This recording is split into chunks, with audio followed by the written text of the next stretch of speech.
আসসালামু আলাইকুম এভরিওয়ান, আশা করি সবাই ভালো আছেন। আমি মোহাম্মদ রায়হানুল কবির আজকে আপনাদের জন্য ছোট্ট একটা ব্লগ নিয়ে আসছি। আমরা দুই ভাই এবং আমাদের সহধরণী এবং আমার ছোট বোন আর আমার প্রাণপ্রিয় সন্তান আব্দুল্লাহ সহ অনেকদিন ধরে চিন্তা ভাবনা করছি কোনো এক জায়গায় ট্যুর দেব। তো সবাই মিলে লাস্টে একটা সিদ্ধান্ত নিলাম যে চাঁদপুর একটা ছোট ট্যুর দেওয়া যায়।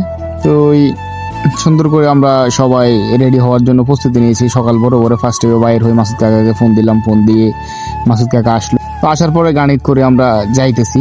আমাদের উদ্দেশ্য হচ্ছে চাঁদপুর। চাঁদপুর এই জায়গাটা শুধুমাত্র নদী আর ইলিশ মাছের জন্য বিখ্যাত না, এতে রয়েছে একটি সমৃদ্ধ হিস্ট্রি অফ হেরিটেজ। পদ্মা, মেঘনা, ডাকাতিয়া এই তিন নদীর মোহনায় গড়ে ওঠে চাঁদপুর শহর, যা বাংলাদেশের হিলসা ক্যাপিটাল নামে পরিচিত। আমরা নিজেরা গিয়ে বাজার থেকে তাজা ইলিশ মাছ কিনে এনেছি, তারপর নিজেদের হাতে রান্না করেছি। যখন চুলায় ইলিশের ঝোল ফুটছিল তখন গন্ধে পুরো পরিবেশটাই বদলে গিয়েছিল।